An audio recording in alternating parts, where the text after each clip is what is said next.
Friends, आज का topic रहेगा हमारा कस्टम पे।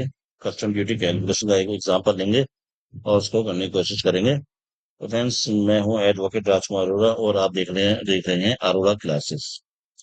तो फ्रेंड्स, जो भी चैनल में नए हैं चैनल को सब्सक्राइब कर लीजिए। मैं अकाउंटेंट के लिए और अकाउंटेंट का जो भी कोर्स करना चाहता है उसके लिए वीडियो बना रहा हूँ। और जो भी टैक्स कंसल्टेंट की तैयारी कर रहे हैं या फिर कोई बिजनेसमैन खुद अपनी प्रैक्टिस करना चाहता है जीएसटी की, अकाउंटिंग की या इनकम टैक्स की या किसी भी तरीके की, एपीएफ, ईएसआई, टीडीएस, तो वो वीडियो को देखकर अपनी नॉलेज बढ़ा सकते हैं।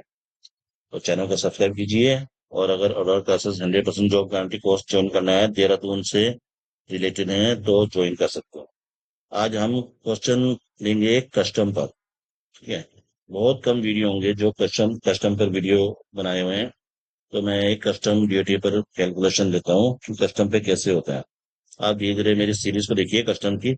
आपको धीरे धीरे समझ में आएगा कि कस्टम पे कैसे कैलकुलेशन होती है, कस्टम की कैसे कैलकुलेशन होती है।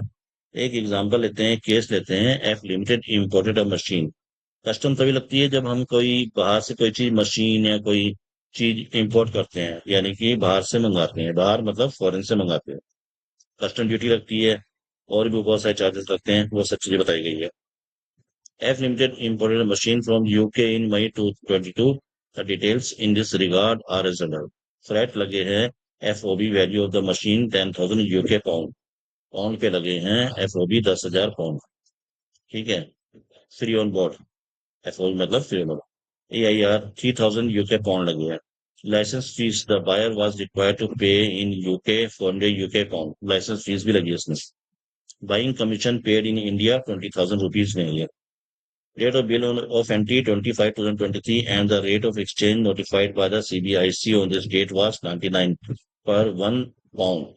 1 पाउंड 99 रुपीज का था इस डेट को, 20/5 को। Rate of BCD was 7.5%। Date of arrival of aircraft was 25/5/2023 and the rate of exchange notified by CBIC on this date was 98.50। और उस समय रेट हो गया था 98.50 जिस समय माल पहुंचा। पर pound and rate of BCD was 10। अब जब बाहर से माल मंगाते हैं तो हमारे पास आईजीएसटी भी लगती है। तो integrated tax leviable under section 37 of custom tax act 1975। तो वो कह रहा है कि इंटीग्रेटेड टैक्स लगेगा इज 12.5%। Ignore GST composition.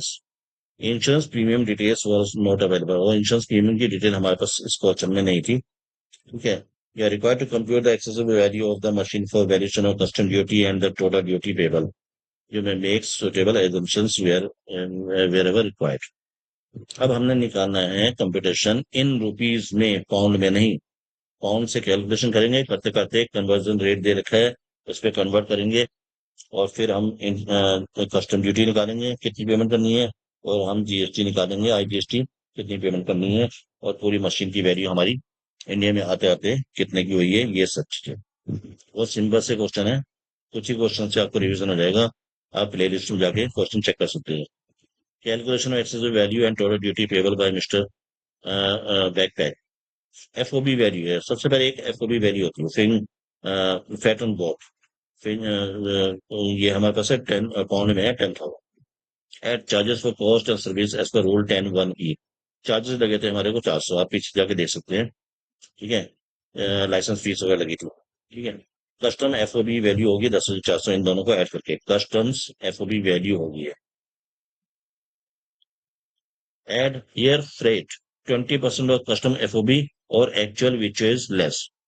आपने ये देखना है कि कस्टम ड्यूटी का 20%, ये एक्चुअल में हमारे पास जो भी एयर फ्रेट लगे हैं इन दोनों में से कम वाला लेंगे। ठीक है। तो 2080 आया। ऐड करेंगे इंश्योरेंस। अगर इंश्योरेंस एक्चुअल दे रखा है तो ठीक है, अगर एक्चुअल नहीं दे रखा तो actual is not available. So 1.125% her case में लगेगा। तो 117 टोटल हो गया 12,597 पाउंड। CIF वैल्यू नहीं, CIF value in India rupees. अब इसको कन्वर्ट करना है हमने इंडियन रुपीज में।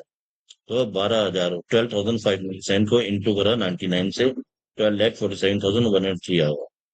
ठीक है। अब एक्सेसिबल वैल्यू होगी 12,47,103 रुपीज में। At basic custom duty. अब कस्टम ड्यूटी हमारी है 10%, 1,24,710 रुपये 30 पैसे। एड SWS सेस लगाया, 10% ऑफ सेस लगाया इसका।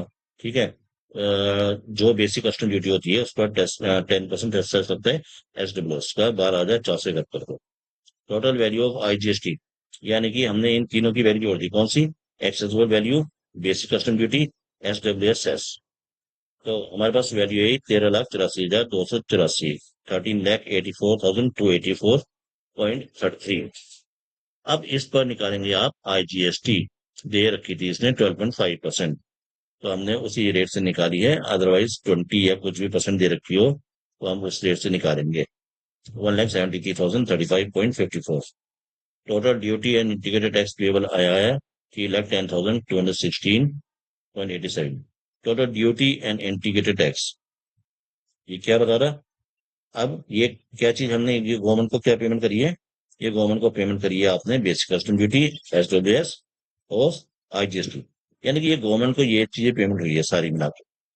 ठीक है, तो ये हुई हमारी टोटल ड्यूटी। और अगर हम कहें कि भाई हमारे पास माल की लागत कितनी पड़ी, तो हमारे पास टोटल IGST 13,84,000 प्लस 1,72,000। तो हमारे पास ये कॉस्ट पड़ी थी मशीन की यहाँ की। अच्छा, थोड़ा सा इसकी वर्किंग्स है कि licence fee will be part of FOB। Licence fee जो है FOB का पार्ट होता है। सबसे पहले लाइसेंस फीस जोड़ दी गई थी 400 रुपए, 400 pound, as per rule 10(1) of the valuation rules. Actual fat is above 20% of FOB. अगर actual fat above the 20%, so it has been ignored and only 20% of custom values has been considered करते हैं। Since insurance charges are unascertainable, so it is taken as 1.125% of custom FOB value. अगर insurance charges certain करने लायक नहीं है तो 1.125% लोगे। Buying commission is excluded as per rule 10(1).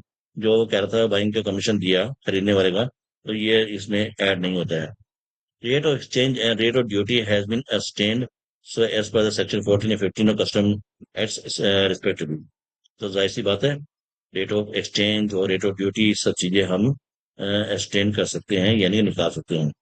Integrated tax leviable under Section 37 of the Customs Tax Act 1977 is levied on sum total of the excessive value of the imported goods and customs duties and applicable social welfare charges। आपने देखा था SWS लगा था, social welfare charges. अब मैं आपको दिखा देता हूँ कि इंटीग्रेटेड टैक्स जो है ना, इंटीग्रेटेड टैक्स किस पे लगेगा? जो हमारे पास एक्सेसिबल वैल्यू आई थी उसमें basic custom duty, SWS social welfare जो चार्जेस लगे थे, इन दोनों को ऐड करके 13,84,284।